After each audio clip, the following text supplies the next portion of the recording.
The shocking case of the incestuous family who hid 6 children on a ranch in Durango until 2016. No one could imagine what was hidden behind that rusty fence, in the middle of a dry, time-forgotten terrain in the north of the state of Durango. From the road, one could barely discern the silhouette of an old wooden house, its roof collapsed, and a single window covered with plastic. Yet within those walls, far from schools, hospitals, and any sign of community, lay a secret that would shake all who knew it. A secret guarded for generations. 6 children.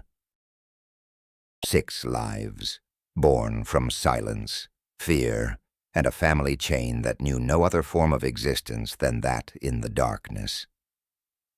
Everything began to come to light through an anonymous report, a note left under the door of a small social services office. It merely stated, in illegible handwriting, on the S. Ranch. There are children who never leave the house. They don't speak. They don't know who we are. I am Burgo, and this is Mexico Prohibido. If you appreciate the stories no one dares to tell, subscribe to this channel and activate the bell.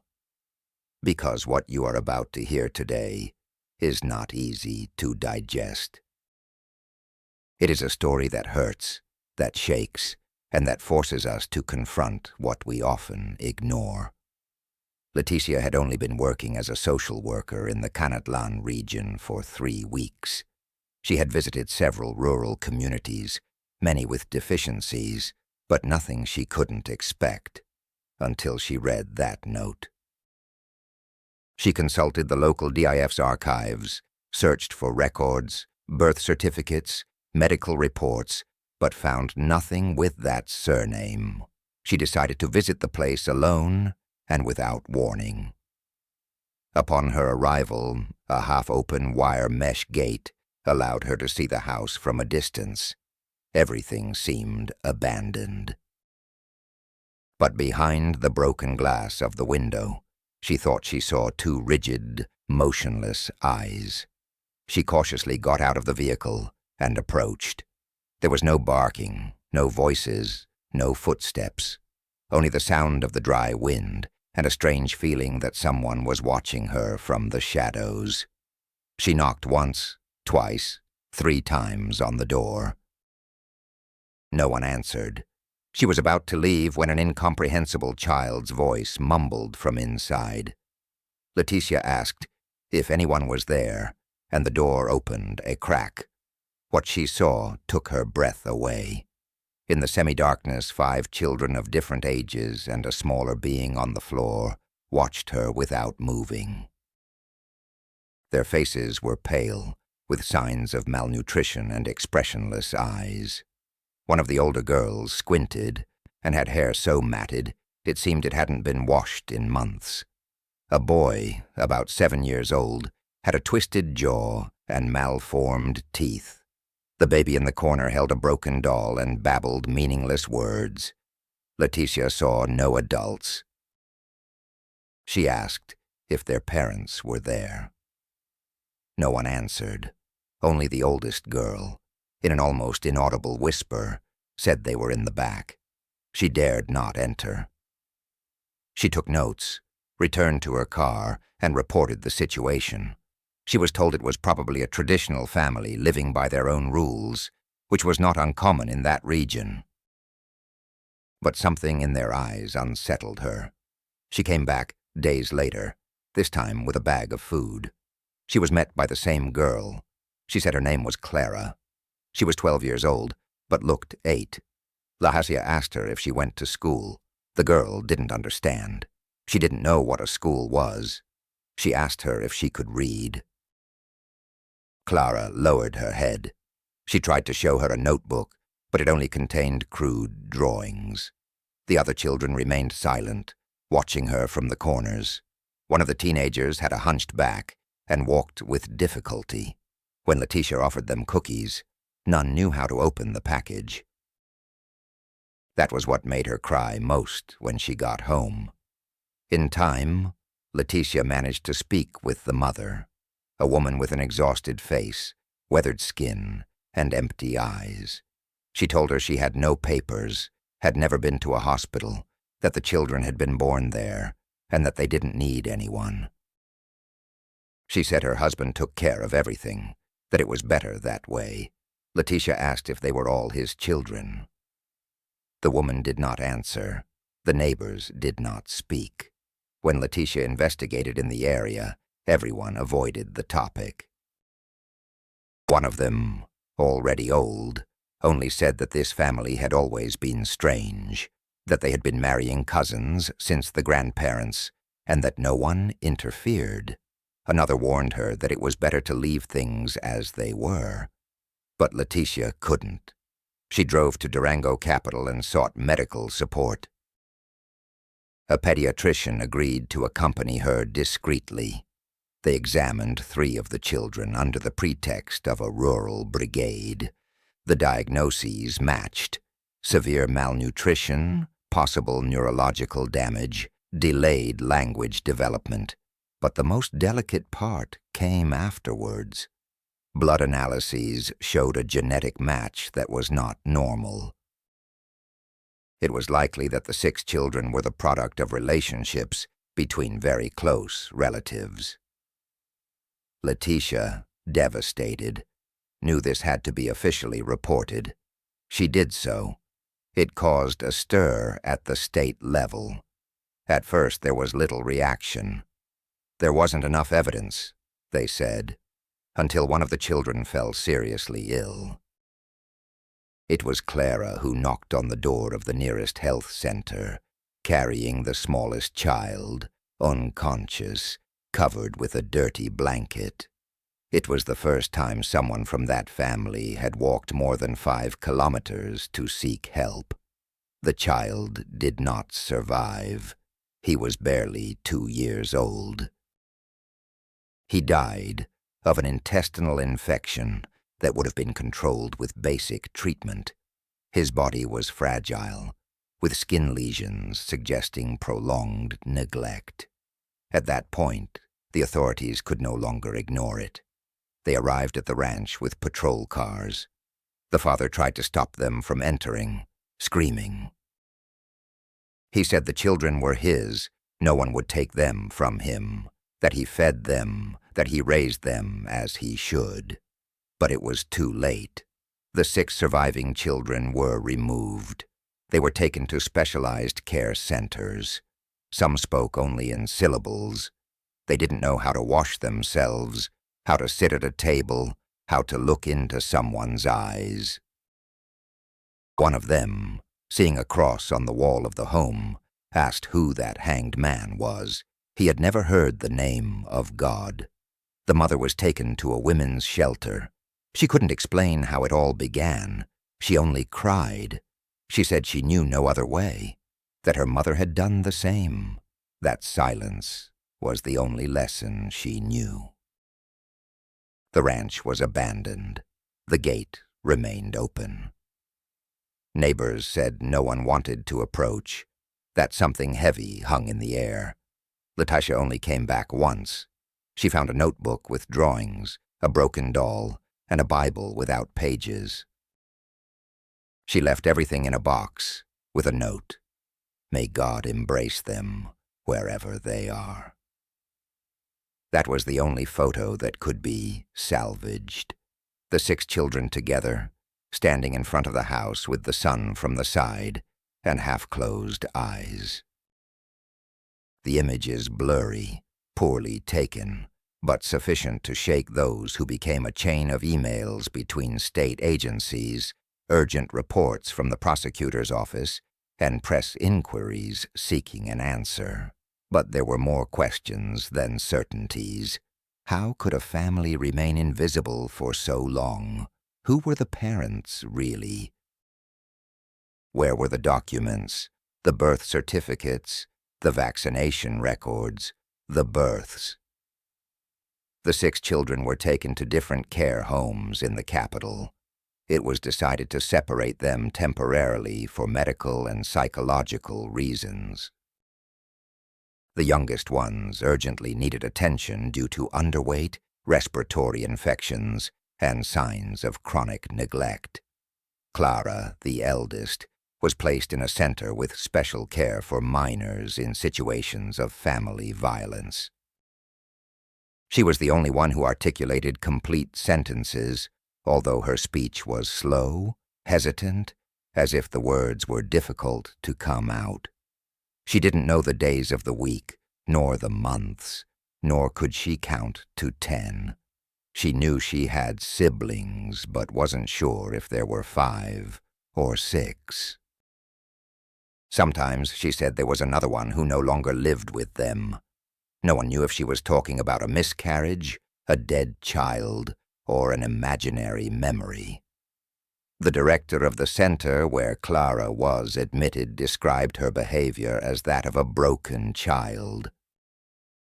She would sit for hours by the window, scratching the window frame with her nails, murmuring wordless songs. She didn't cry, didn't laugh, just remained silent.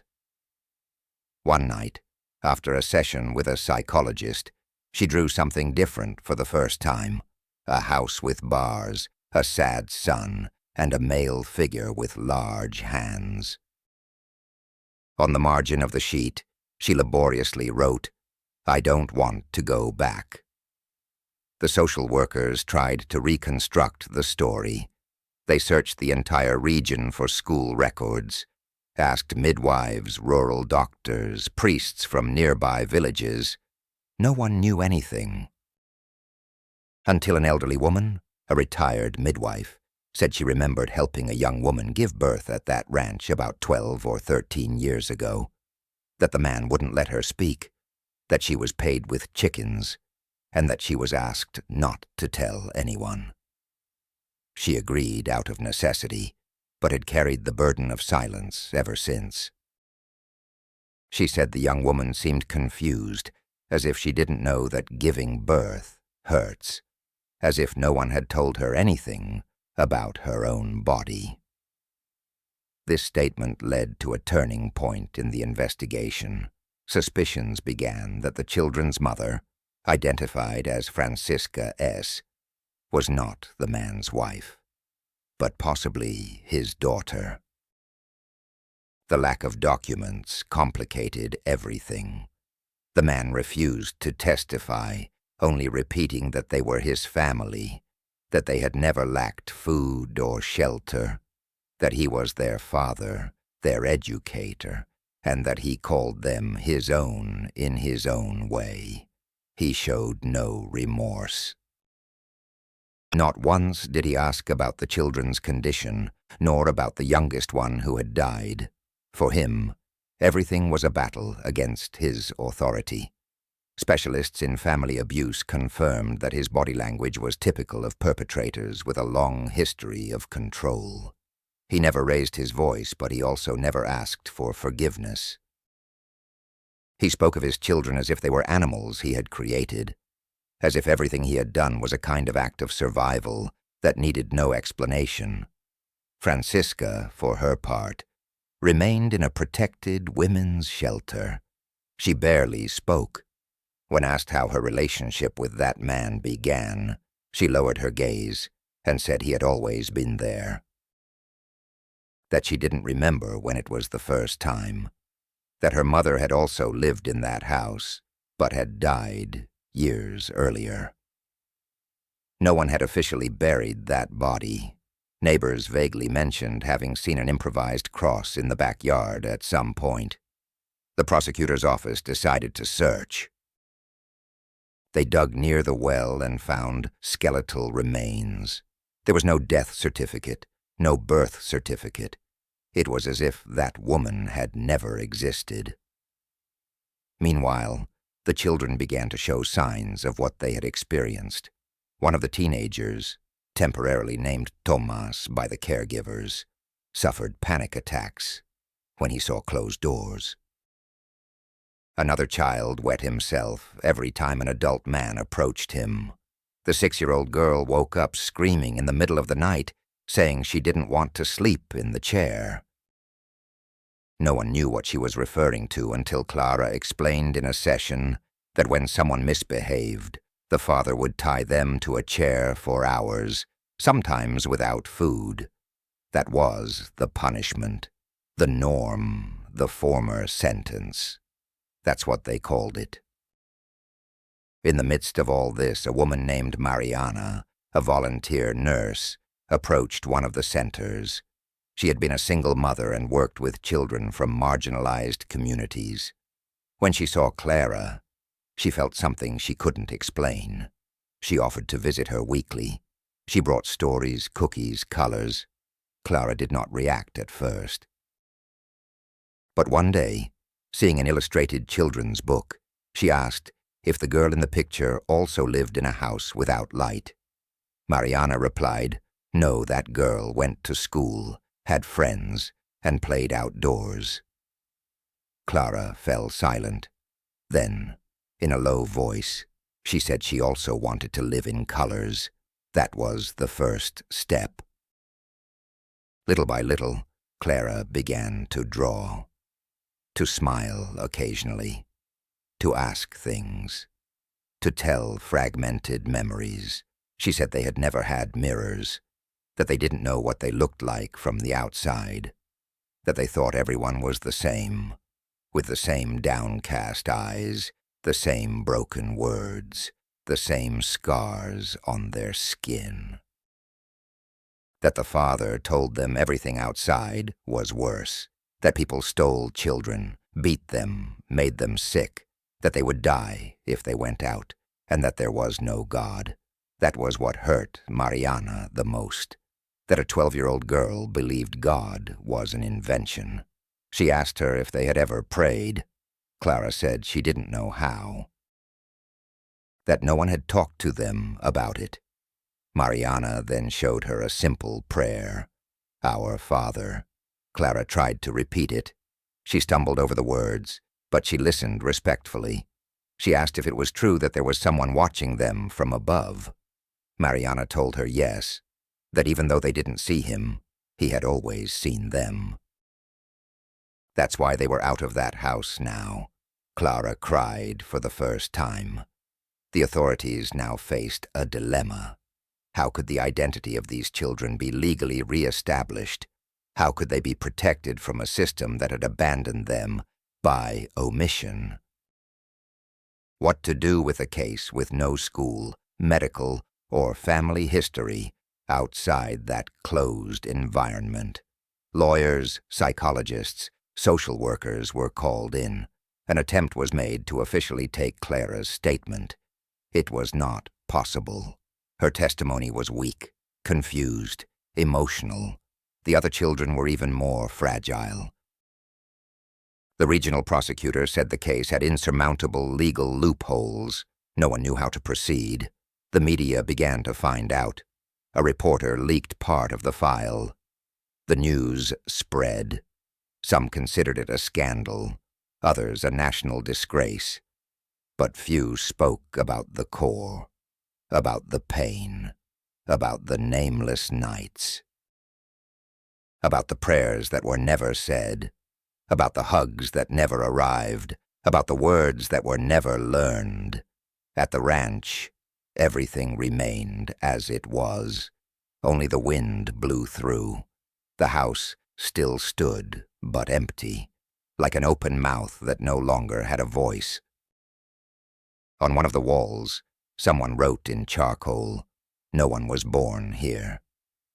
No one knew who had written it, but everyone understood. The story continued to unfold, but the hearts of those who heard it could no longer go back, because once you see the face of a child who doesn't know the world exists, something inside you breaks forever. And you? Have you ever felt like God has forgotten you? Imagine what it's like to be born without knowing He exists. As the story unfolded between court records, leaked articles, and internal debates in institutions, the days passed for the 6 children who had lived like ghosts for years. In every corner of their bodies and gazes, invisible signs of neglect lived on. The professionals caring for them knew it wasn't just about gaining weight or teaching them to read, but about confronting a collective trauma forged in silence, where the most sacred bonds, those of family, had been distorted into chains of obedience and fear. Clara, despite her emotional fragility, became the anchor point for her siblings. If one of them woke up screaming in the middle of the night, she would approach, take their hand, and murmur words that only they understood. They called her the older sister, not out of habit, but out of necessity.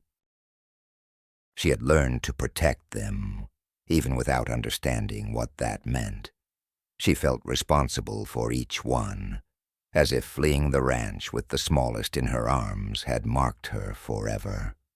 Mariana, the volunteer nurse, continued her weekly visits.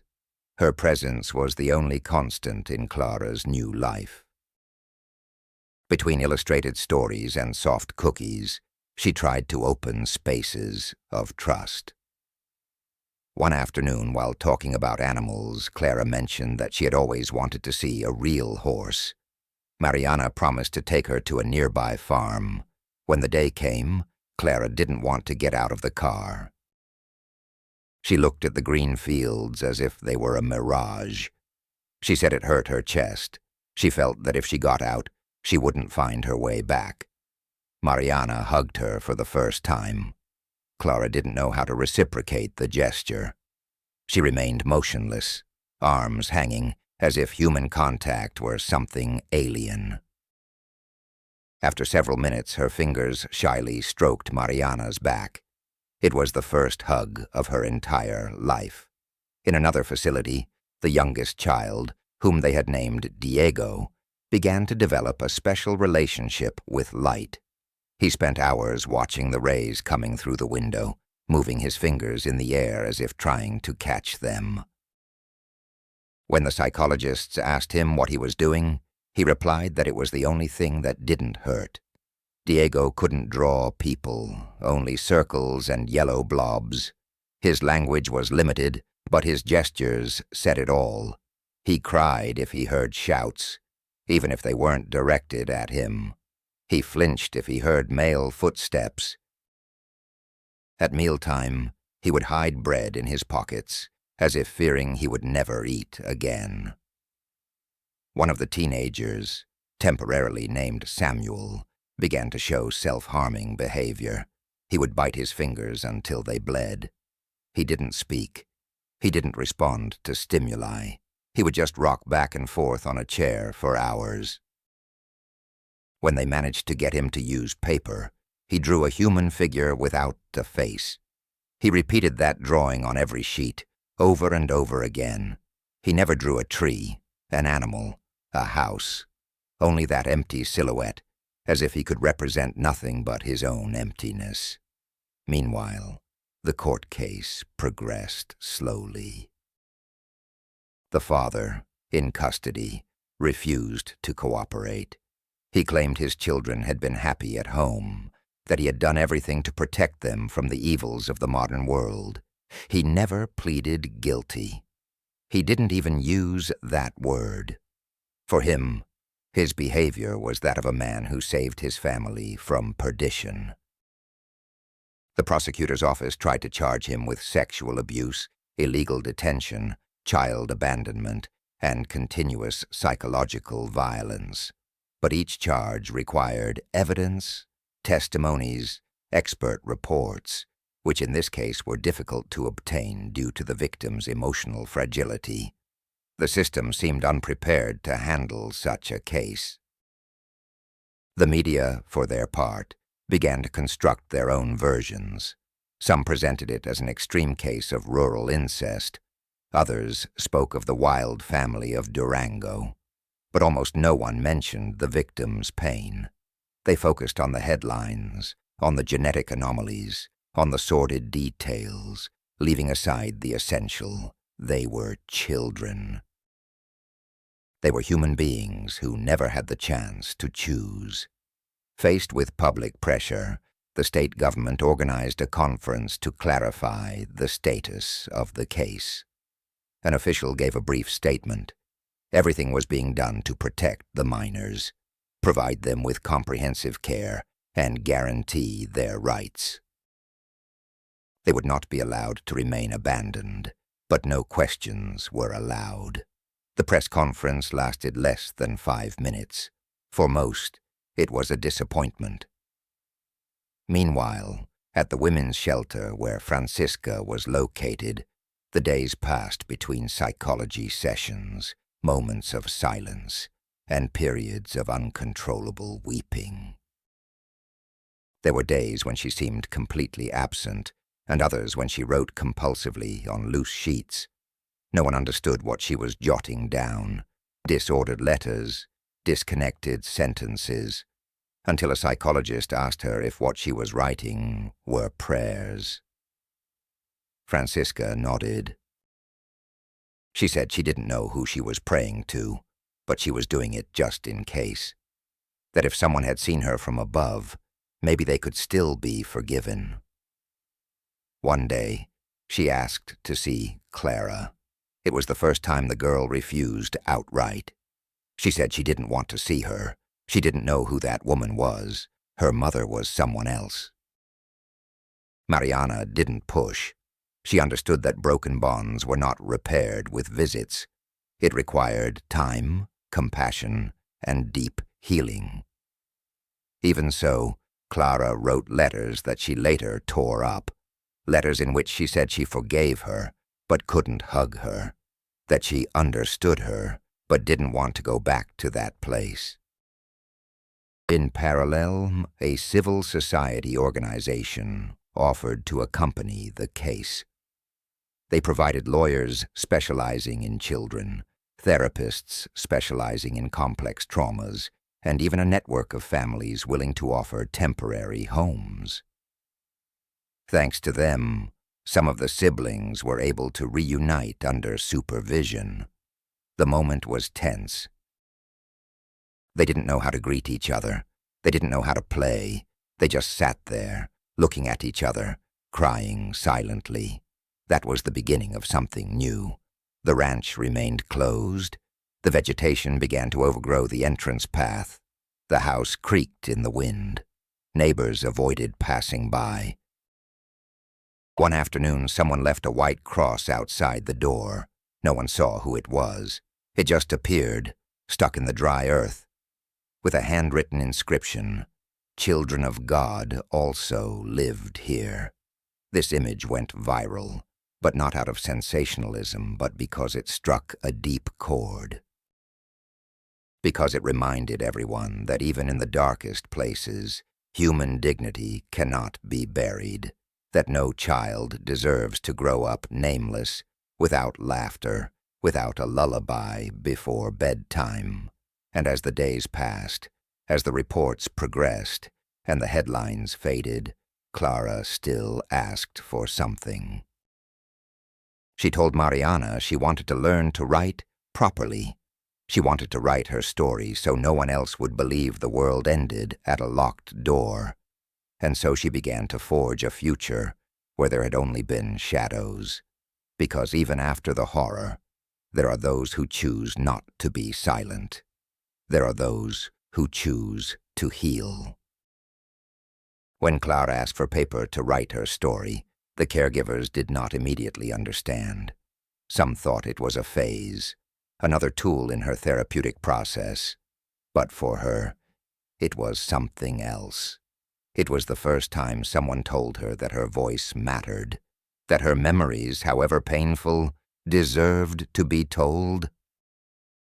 It was Mariana who bought her a hardbound notebook with thick pages, explaining how to use the margins, how to organize words in lines, how to start with a date, even if she didn't know exactly what it was. On the first day, Clara wrote only one word: before.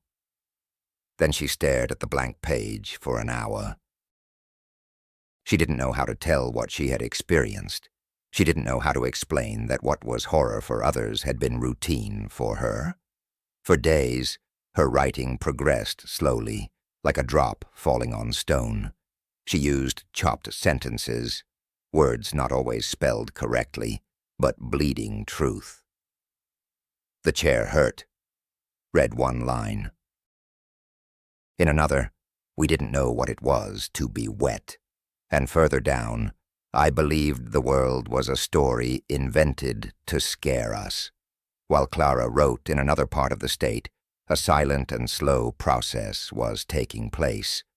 The legal reestablishment of the children's identities. Most had no birth certificate, no CURP, no trace in any national system. Technically, they didn't exist. They were invisible citizens. It was necessary to resort to DNA tests, comparisons between biological samples, and forensic analyses to establish consanguinity. What was discovered was devastating. All the children were children of the same man and of women who were sisters or daughters of the same bloodline. The genetic pattern showed severe consanguinity. This explained many of the physical deformities, cognitive delays, and neurological disorders found. The prosecutor's office, given these results, wanted to strengthen its case against the father. But there was a problem. Mexican laws, although they consider incest a crime in some states, do not always allow judicial prosecution if the victims do not testify directly or if the acts took place in contexts where no demonstrable violence was used. The man's defense argued that the relationships were consensual and that it was an alternative form of rural life. The cruelty of those words left the listeners silent. Meanwhile, the children remained in specialized care centers. Diego, the youngest, had begun to speak his first complete sentences. He said simple things like, "I want water," or "That's my shoe." But for the therapists, every word was a miracle. The 6-year-old girl, temporarily named Anna, began to laugh. No one knew why, but she laughed when she saw a ball roll, heard a children's song, felt soap bubbles in her hands. Her laughter was irregular, without rhythm, but authentic. It was the first sound of joy anyone heard from her. Samuel, the self-harming teenager, was transferred to a center with more intensive psychiatric care. There, after weeks of observation, he began to draw more clearly. They were no longer just faceless silhouettes. Now doors appeared, large, small, closed, half open. A therapist asked him if these doors led somewhere. Samuel did not answer. He just pointed to the smallest one and lowered his head. Days later, he wrote his full name for the first time, Samuel S. He had written it on his room wall with a red crayon. It was his way of saying he wanted to exist. At the women's shelter, Francisca asked to speak with a priest. Not because she wanted to confess something, but because she said she felt a weight that squeezed her chest. The priest, an elderly man who had worked in rural areas for decades, sat before her without judgment. Francisca took a long time to speak. When she did, she said she had never thought what she was living was a sin because she knew no other way of life.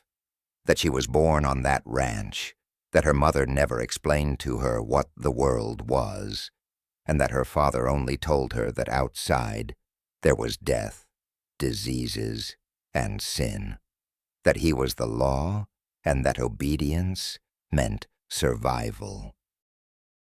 The priest did not speak for a long time. Then he told her that the greatest sin is sometimes not disobedience, but allowing fear to make us forget that we are children of God. Francisca cried, not with scandalous tears, but with a stifled cry, as if the pain was allowed to come out for the first time. She asked if her children could forgive her. The priest replied that forgiveness was a long road, but that it began with the truth. Meanwhile, public opinion began to polarize. Some sectors accused the government of negligence. How was it possible for a family to live for years outside any registration in the middle of the 21st century? How was it that no one, neither neighbors, nor local authorities, nor health services, noticed anything? Others criticized the media's disclosure of the case, arguing that it re-victimized the minors. A journalist tried to interview Clara at the exit of the center where she lived. Mariana firmly stood in his way. She said it was not a story to exploit, but a wound that needed to be closed with respect. That same night, Clara wrote a letter that she kept in her notebook. I am not news. I am a girl. I don't want to be asked about my pain as if it were a movie. I want to be asked what makes me happy. As a result of the scandal, the state DIF began a comprehensive review of its processes in rural communities. Other cases of unregistered children, families living in unsanitary conditions, and minors who had never attended school were discovered. Nothing as extreme as what happened at the ranch, but enough to set off alarm bells. Traveling brigades were established, the community health care program was strengthened, and local staff were trained in the detection of child vulnerability.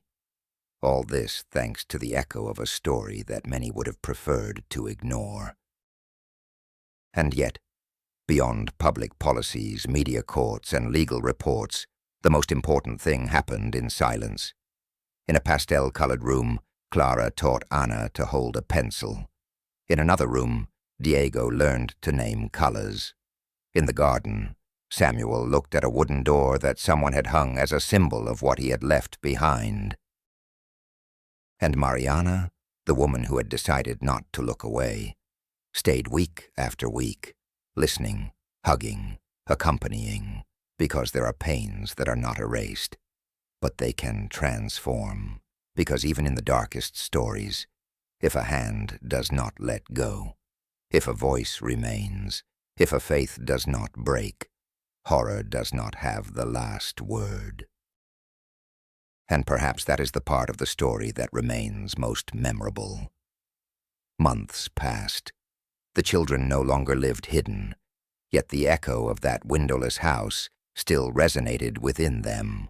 Some everyday sounds still made them flinch. A slamming door, a man raising his voice, a sudden power outage. The wounds were not visible, but they manifested in small ways. In the way Ana covered her face every time someone approached her, in how Diego hid food in his pockets, in case there was no more tomorrow, or in the long silence that fell over Samuel every time someone looked him in the eyes for too long. Clara continued to write. Sometimes in her notebook, sometimes on loose sheets that she would then hide under her pillow. She began to construct a story with drawings. A girl who lived in a wooden box, who dreamed of trees but only knew dry branches. She gave her a name, Helena. She wrote her a life she didn't have, but could imagine. In her story, Helena escaped through a crack in the wall and discovered a world full of colors, songs, and good people. She was asked if Helena was herself. Clara smiled sadly. She said perhaps, but she preferred not to know. In court, the trial against the father, officially identified as Antonio S., dragged on amidst legal jargon and loopholes.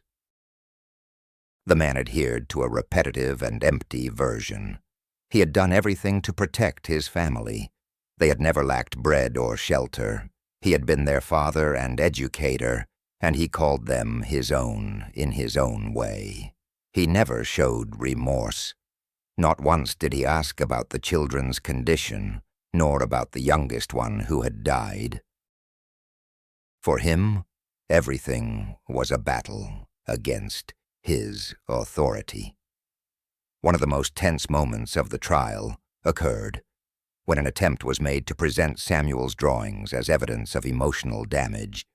The defense scoffed, saying drawings were not evidence but scribbles of a crazy child. The defense lawyer did not even look at the sheets. The psychologist who presented them, a young woman, trembling but determined, broke down in the middle of the witness stand. She said that if they were unable to hear what these children were saying without words, then there was no justice worth anything. While this was happening in court, Mariana made a brave and risky decision. She requested temporary custody of Clara. She knew it wouldn't be easy, that she would have to face questions, evaluations, and constant visits from social workers. But she also knew that Clara needed more than an institution. She needed a home. A room with her name on the door, a place where she could stop being a file and start becoming a teenager. The custody process was lengthy. Mariana was questioned about her financial situation, her medical history, her private life. Some officials looked at her with suspicion, for who would want to bear the burden of a girl coming from such a broken past? Yet she defended herself not with arguments, but with actions. She showed every one of Clara's notebooks, every drawing, every letter. She said she didn't want to save her, just to accompany her. Finally, she was granted provisional custody. The day Clara arrived at her new home, she first touched the walls. She walked barefoot through the hallway, entered her room and sat on the floor. Mariana asked her if she was okay. Clara replied yes, but that everything was too clean. That night, she didn't want to sleep in the bed. She asked for a mattress on the floor, next to the door. It took weeks for her to get used to closing her eyes without fear. Mariana read to her softly until she fell asleep. Sometimes she would wake up with nightmares, but she no longer screamed. She just looked for a hand to calm her. In the centers where her brothers were still housed, new dynamics began to be introduced. They were allowed to meet once a month under supervision. At first, the encounters were cold, awkward, as if they didn't know how to interact outside the context of shared isolation. But slowly, their gazes began to recognize each other. Diego ran to Clara and clung to her neck. Ana sat silently beside her. Samuel took longer, but one day he showed her a drawing. It was a house with an open window. The story, however, was far from over. On social media, solidarity campaigns emerged. Some people offered help, donations, even adoptions. Others, however, passed cruel judgments. They said these children could not be normal. They were born marked. There were even voices suggesting not to waste more resources on them. Mariana avoided reading comments, but Clara did. One afternoon, she found a publication that said she and her siblings would never be like the others. She closed the computer and did not speak for 2 days. On the 3rd day, she wrote in her notebook, "Maybe we are not like the others, but that doesn't mean we don't deserve to live." Francisca, in the women's shelter, began a slow process of rebuilding. She was no longer the absent woman of the first months.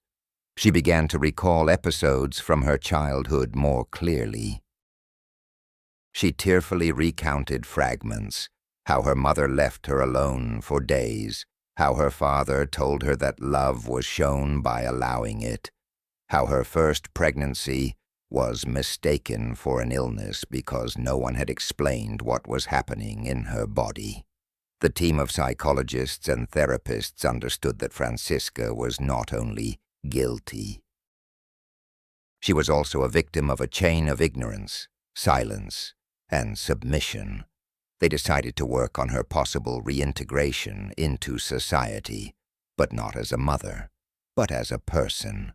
Francisca accepted. She said she did not want her children back.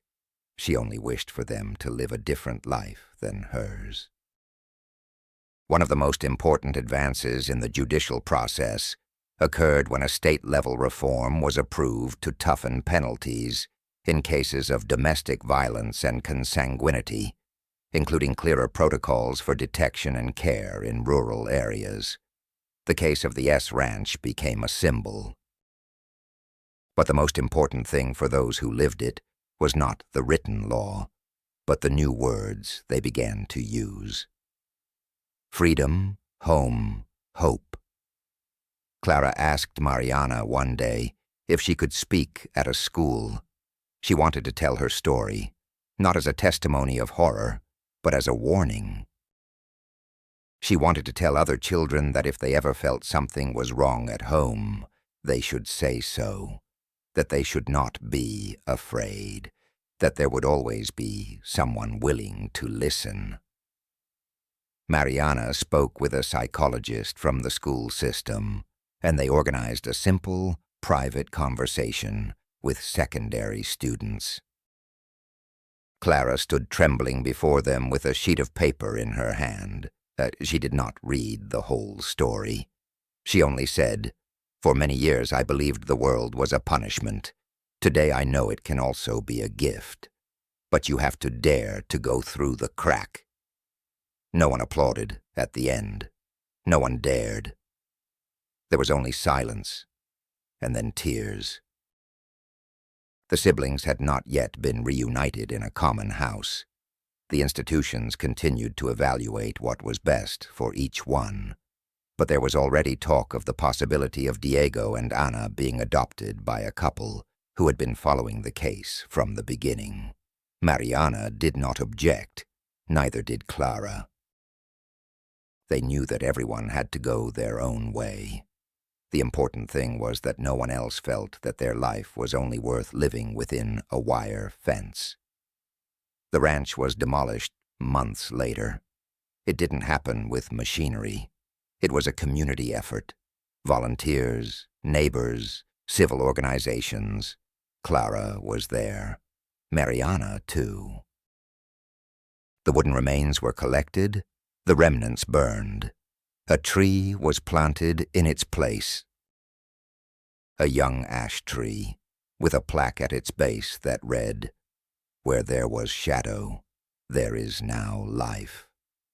And although not everything healed, although some wounds still burned in silence, the mere fact that everything came to light was, for many, the first step towards something that seemed impossible. A second chance. Because there are stories born from horror that, with faith and love, transform into promises of redemption. On the day the ranch was demolished, the sun shone particularly brightly. Not a single cloud, no shadow, no gust of wind to relieve the heat. Nevertheless, no one complained. Every board that was torn down, every rusty nail removed from the rotten walls, was like a symbolic way of taking away the past's power. Clara stood at a distance, watching with folded arms. Mariana, standing next to her, offered her hand. Clara held it tightly, but said nothing. Only when the house was just a pile of rubble did she murmur a sentence that no one else heard. "Now it's really gone." In the following days, Clara wrote again, this time not about the past, but about what was to come. In her notebook, sentences appeared like, "Tomorrow I want to cook rice. I want to learn to ride a bicycle. When I'm 18, I want to visit the beach." Mariana asked her if she had ever seen the sea. Clara shook her head. "I only heard it sounds like a sleeping mother," she replied. Mariana promised her that when she was ready, they would go together. Clara's story gradually became known in wider circles, not through the press, but through people who had been touched by her experience in some way. A retired teacher began to use fragments of Clara's writings in reading workshops in rural areas. A group of young artists created a play based on the silences that live in broken homes. An evangelical pastor dedicated a sermon to the story of a girl born nameless, but not soulless. But not everything was light. As the children began to rebuild their lives, the system showed its limitations. Samuel, the most affected teenager, suffered a severe relapse. He began to self-harm frequently and showed signs of extreme isolation. He was transferred to a specialized psychiatric center outside the state. Although the medical team was competent and compassionate, Samuel did not respond to initial treatments. He refused to speak, eat, interact. He only wrote on sheets of paper that he then tore up, the same sentence over and over again. Why me? Clara, upon learning of this, insisted on visiting him, but the authorities did not allow it. They said it was not advisable. It could be counterproductive for both. Mariana tried to mediate, to argue that perhaps Samuel didn't need more medical examination, but a familiar voice, a safe presence. She did not succeed. Institutions sometimes also have fear. Clara then wrote a letter, with firm handwriting, without crossing out. I saw you when you were afraid, when you hid under the table. I was afraid too. But we live, and that's already a lot. Don't give up. You are not alone. Mariana delivered the letter through a social worker. Weeks later, Clara received a folded sheet. It had no words, only a drawing, a half-open door, and two small figures, hand in hand.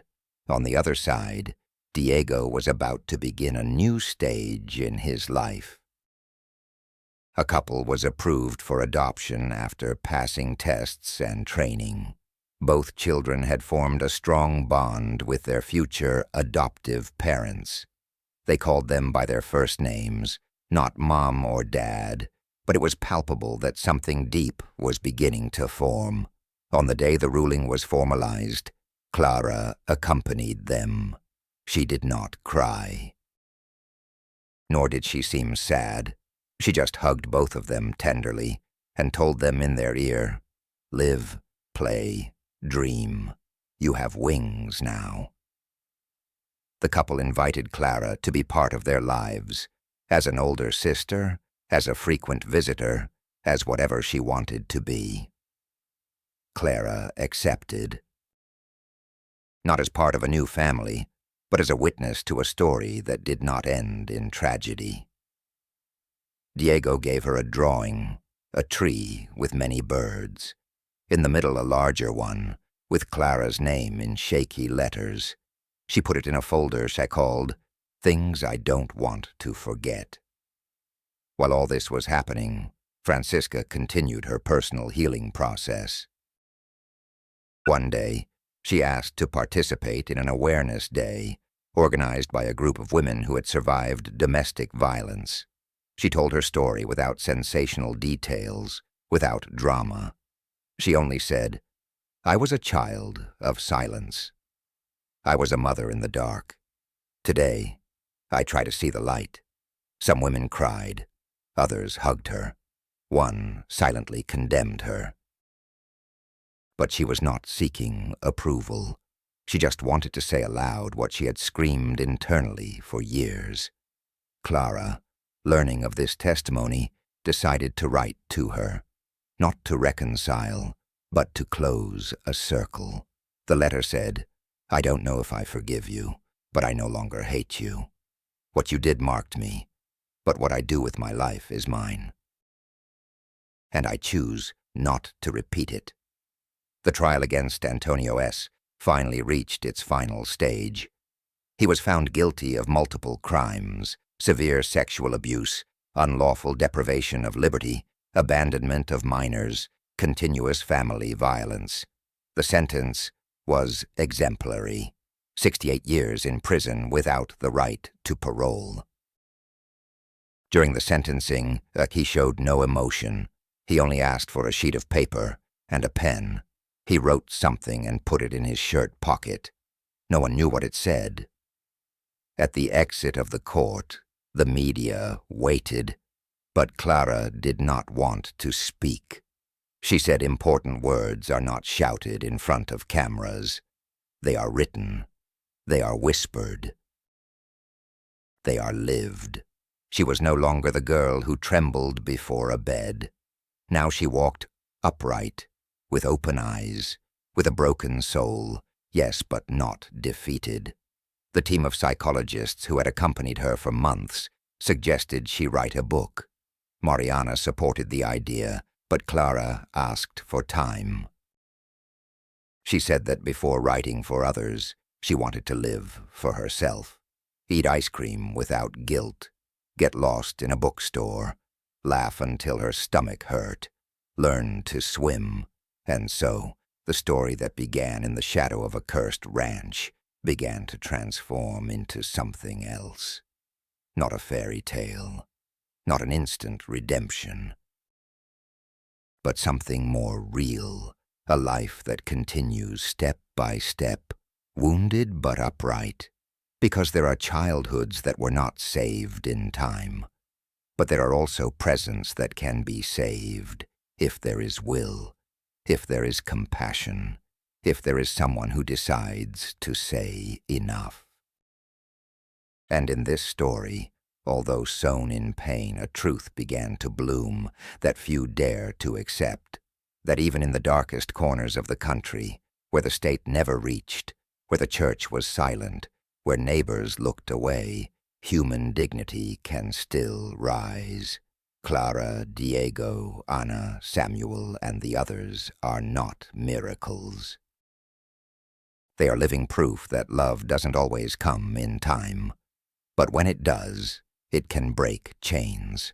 It doesn't erase the past, but it builds futures. And that alone is an act of faith. Autumn came early this year to Oaxaca. The sky split in two every afternoon, raining water on the roofs as if trying to cleanse what the earth could no longer hold. The old roofs of Santiago Amoltepec dripped incessantly, and the dirt roads turned into streams where children, despite everything, still found room to laugh. But not all of them laughed. Some, like Clara's children, walked through the rain with their shoulders hunched, as if the water soaked them not from the outside, but from within. At school, the teachers noticed how the eldest, now 9 years old, separated himself from the others during breaks. He would sit by a window, writing in a blue-covered notebook that he let no one read. Sometimes, when he thought no one was watching, his eyes would fill with silent tears. He didn't cry out of whimsy. He cried like someone who had seen too much in a short time.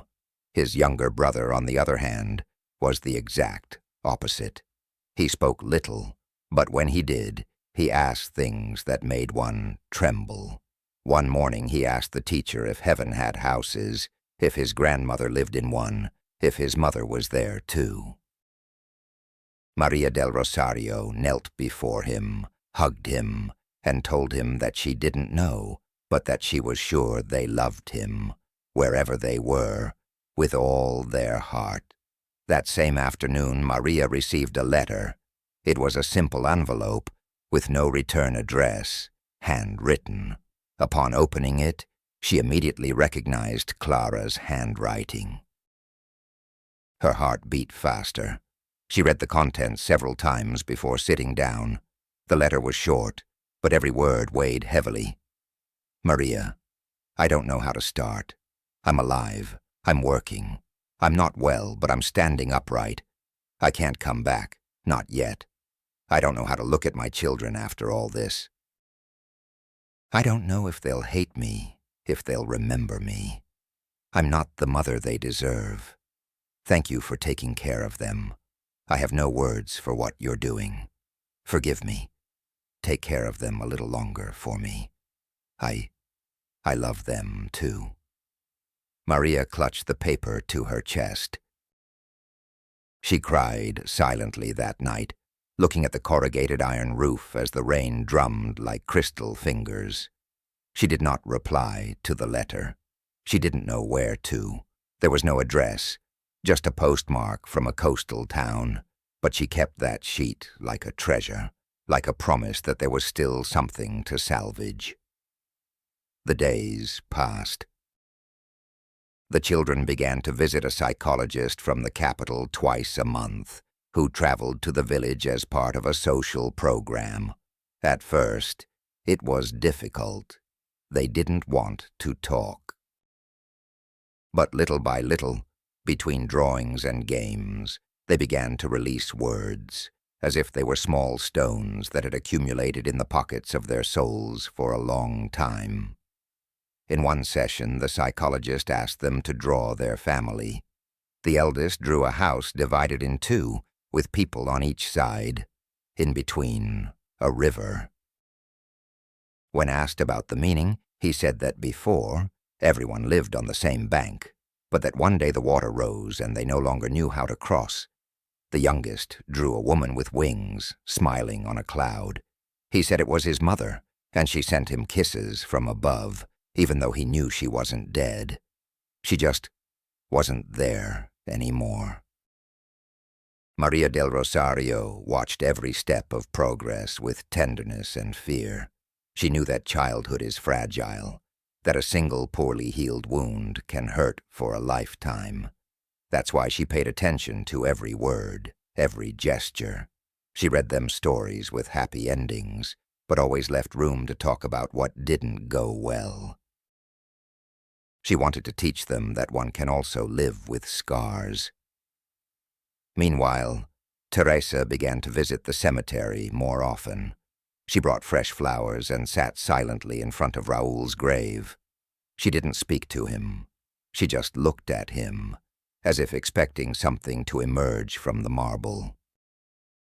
On one of these visits, she found a woman standing at a distance, covered with a dark shawl. She didn't recognize her, but something about her posture seemed familiar.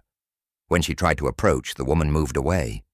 Teresa didn't push, but when she got home, she found a red rose at the door. There was no doubt Clara had been there. That night, Teresa lit a candle and placed the notebook on the table where Ernestina had written her last will. She reread Raúl's note at the end. She wondered if her brother had understood too late what he had broken. She also wondered if everyone could ever forgive each other. Then she closed the notebook and put it in a drawer, along with some old photographs. In Monterrey, Jose also felt the weight of the years. Although work was stable and he had a roof over his head, loneliness surrounded him. He hadn't married. He didn't go out. He only wrote. The letters to his nieces and nephews piled up. One day he decided to send them. He put 4 envelopes in the mailbox, addressed to the school where Maria del Rosario worked. He didn't know if they would arrive. He didn't know if they would read them, but he felt he had to do it. The letters arrived on a Thursday morning. Maria received them, surprised. She kept them until the afternoon, and that day she sat with the children under the orange tree in the courtyard. She explained to them that they were letters from their Uncle Jose. She asked them if they wanted to read them. The children nodded. Each letter spoke of memories, of playing hide-and-seek, of times when their grandmother made them porridge, of laughter on birthdays. But they also spoke of mistakes. Jose told them he was sorry, that no one should have fought, that everyone had lost, that he hoped they could forgive one day. The children did not cry. But that night, as they went to bed, the eldest placed one of the letters under his pillow. He said that way he would dream better. Maria felt that something had moved, a small but important piece, as if the soul of that family, after so long, was trying to reassemble itself with invisible threads. Weeks later, During a school ceremony, the younger of the brothers went on stage to recite a poem.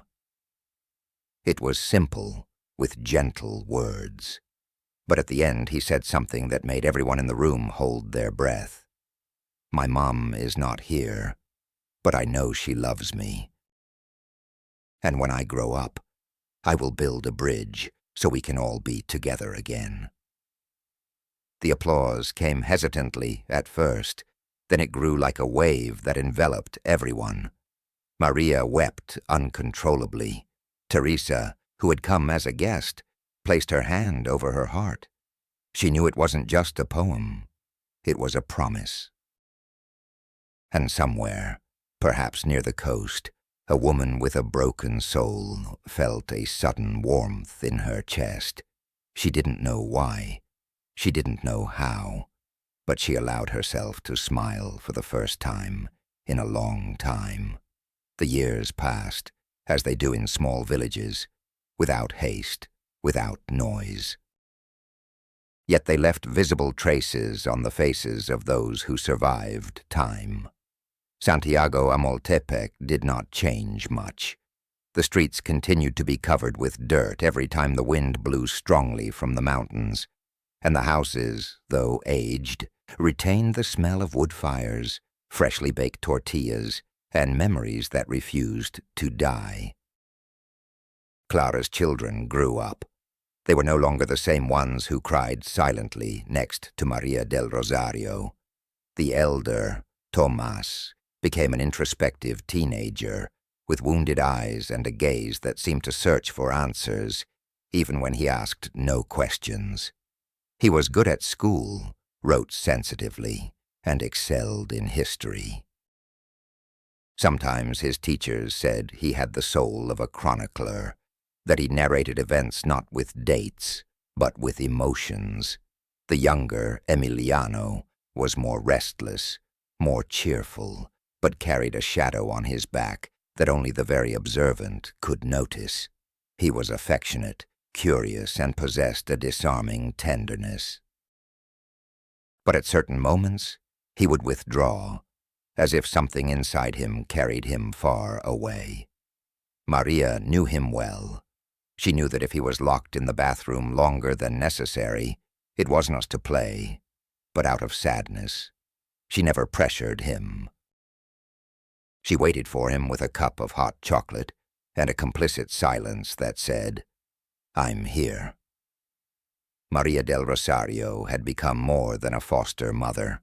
For them, she was a mother, a teacher, a guide, and a silent witness to a past that still hurt. She had sacrificed a lot for these children. A private life, professional opportunities, even her own comfort. But she never regretted it. More than once she repeated that her greatest blessing had been finding them, even if they were not her own by blood, because there are bonds that are born from shared pain, and these are sometimes stronger than inherited ones. One day, while cleaning the study, they found a wooden box with old papers, drawings from their childhood, and a letter Maria had written but never sent. It was addressed to Clara. Tomás read it in that silence, and when he finished, he folded it carefully and put it in his backpack. Maria didn't ask why.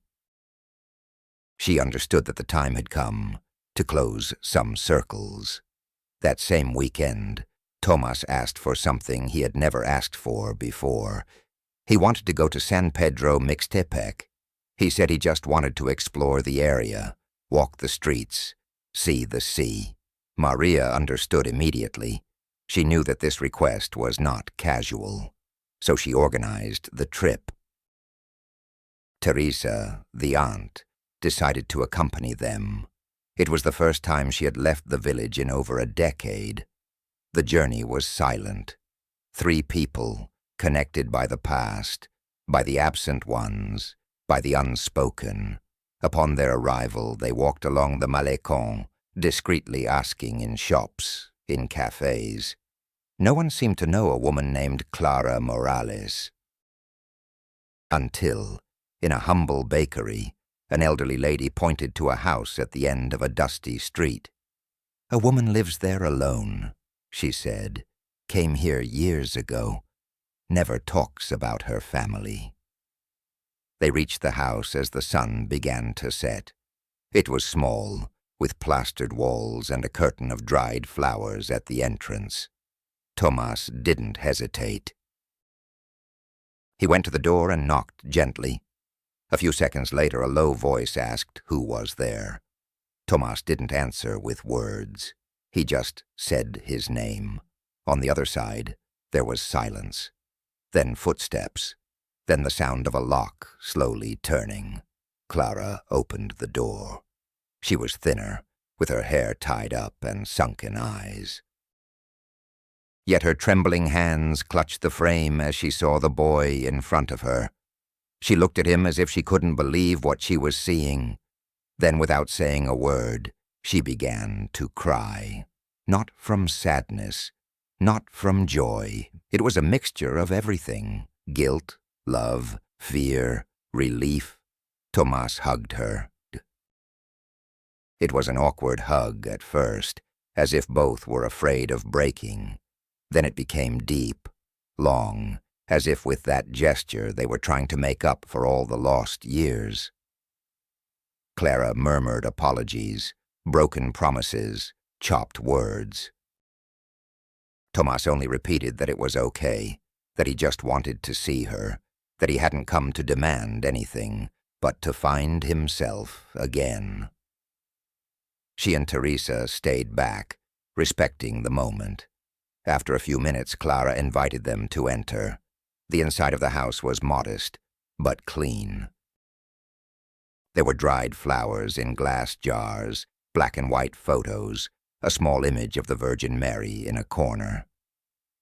Clara served tea, her hands still trembling, and listened without interrupting as Tomas spoke of Emiliano, of school, of the stories he read, of Uncle Jose's letters. Clara, with a broken voice, confessed that she had often wanted to return but didn't dare, that she lived in fear, that she felt she no longer had a right. Teresa took her hand. She told her that there was still room, that wounds don't disappear, but one can take care of them. Maria handed her the letter she had never sent. Clara read it with tears in her eyes and clutched it to her chest. They spent the night there. It was a night without accusations, without complaints, only shared stories, pure tears, silences that said more than words. At dawn, Clara accompanied Tomas to the bach. They sat on the wet sand, watching the sun rise. Clara told him that she didn't know what would happen, that she didn't feel strong enough to return yet, but that this visit had given her back something she thought was lost, the possibility of forgiving herself. Tomas didn't pressure her. Clara told him that Emiliano was waiting for her, that he spoke to her in dreams every night, that he loved her unconditionally. Clara lowered her gaze. She promised to write. She promised to try. They returned to Santiago with full hearts, not because they had closed a wound, but because they had touched it without fear. Teresa resumed her daily life with a different light in her eyes. Maria remained the refuge for these children, who were no longer so small, and Tomas wrote a new story in his notebook. This time, it wasn't about loss, but about search. He called it The Mother Who Lived in the Waves, and ended it with a simple sentence. Sometimes, all you have to do is knock on the door. Time, when it has hurt so much, is not measured in days or years. It is measured in encounters, in letters that arrive too late, in hugs that are not given, in words waiting to be spoken from a silent corner of the soul. In Santiago Amoltepec, no one openly spoke about the Morales case anymore. But everyone more or less knew that the echo of that legacy was still alive, not in banknotes or documents, but in the lives of those who had survived its shadow. Emiliano turned 11 in June. On that day, he wished for something special. He didn't want a party, no gifts, no piñata. He only asked for a long table where Maria, Teresa, his brother, and an empty chair for his mother could sit. He said she wouldn't be there, but her absence also deserved a place. Maria prepared rice pudding, his favorite dessert, and placed a candle on the empty chair. No one said anything, but everyone felt something constrict in their chest. Tomas had begun to publish his texts in a regional school newspaper. His first signed story read, "I don't know if all pain has an explanation, but I know that some absences are healed with patience." The school principal, moved by his maturity, encouraged him to participate in a state writing contest. Tomas submitted an essay titled "The Invisible Legacy." He didn't win first place, but he received an honorable mention and a handwritten letter from a renowned author who wrote to him, "You have experienced more than many adults can understand. Guard your voice. Truth lies within it." Meanwhile, Clara continued to fight her own shadow on the coast. Since her son's visit, something had awakened in her. She also began to write, in a small, soft-covered notebook. She didn't write to publish, but to empty her heart. She spoke of her mother, her siblings, her children. She wrote letters she never sent, but which allowed her to order the internal debris. In one of them she noted, "Fear is like a house without windows. You think it protects, but in reality, you rot inside." One day she took the bus to Oaxaca City. She bought a phone card and called her children's school. She asked for Maria del Rosario. When she heard her voice, she couldn't speak at first. She just breathed. Maria, on the other side, immediately knew who it was. She told her that everything was fine, that the children were growing strong, that Tomas continued to write, and Emiliano continued to dream. She thanked her, and before hanging up whispered, "Thank you for not letting go of me, even though I had let go of myself a long time ago." This call marked a new beginning. Clara began to send small letters. They didn't tell stories, but just sent words of encouragement, drawings, short sentences. Emiliano put them under his pillow. Tomas read them aloud before going to bed. Maria framed them in her heart. After a few months, Clara returned to the village. The commotion was great. She arrived one afternoon with a backpack on her shoulder and a trembling gaze. She knocked on Teresa's door. The younger sister opened without saying a word and hugged her. It was a long hug, without explanations. Then they went to school together. Emiliano saw her first. He ran towards her with open arms. Clara knelt down and received him, sobbing. Tomas, more composed, looked at her for a few seconds, and then he simply said, "It's about time."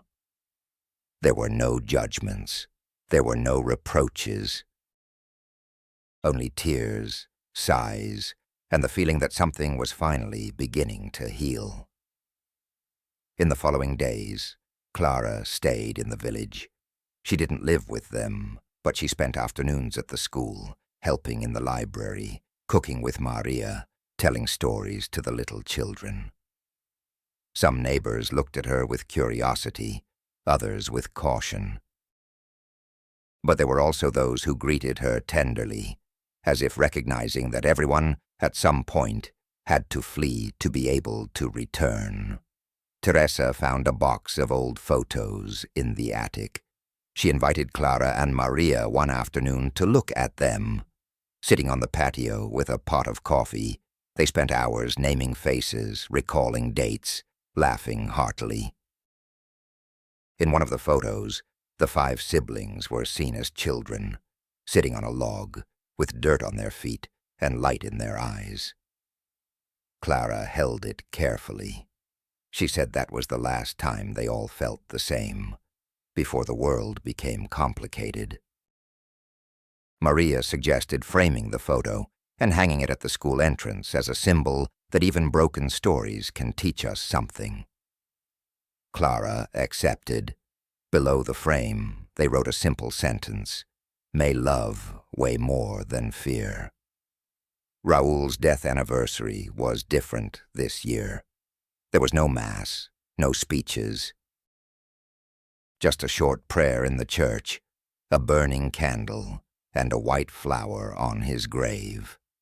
Clara went to the cemetery alone. She sat on the damp earth and spoke softly to him. She told him that she didn't hate him, that she only wanted peace, that she was sorry for everything, even what she didn't say, even what she didn't do. Before leaving, she left a small wooden cross with her mother's name, and below it, a note. "Sometimes we children get lost. Mama, but you remain the thread that connects us." The following week, Clara resumed her life with renewed strength. She began working as an assistant in the village library. She enrolled in a literacy course for older adults. Tomas and Emiliano visited her every afternoon. They cooked together, talked about books, listened to music. Step by step, the empty spaces filled with moments, not perfect, but true. Jose received a photo from Monterrey that Maria had sent. It showed Clara, Tomas, and Emiliano hugging in front of Ernestina's altar. Jose cried when he saw it, not out of sadness, but out of relief. He replied with a short letter: "Thank you for not giving up, for finding each other again. I am also learning to forgive myself." The Morales family case never made it to television. It was not national news. There was no media scandal, but in Santiago Amoltepec, it remained as a profound lesson that true inheritances are not measured in money, but in gestures, in the will to make amends, in the courage to return when all seems lost. Because there are stories that do not end in tragedy, but with the decision. The decision to love beyond pain. The decision to extend a hand, even if it trembles. The decision to open a door after it has been closed for years. And if you have read this far, I invite you to reflect with me. How many families do you know that have been broken by things that were never worth it? How many silences weighed more than a word spoken in time? Subscribe to Mexico Prohibido if these stories touch you, if you believe there are wounds that need to be told with respect. Leave me a comment with your experience, or simply leave a prayer for those who are still seeking forgiveness, for those who still don't know how to return. Thank you for listening. May the memory of those who loved unconditionally inspire us to be better. And whatever happens, let us never forget that family is a bridge built with patience, not with banknotes. See you in the next story.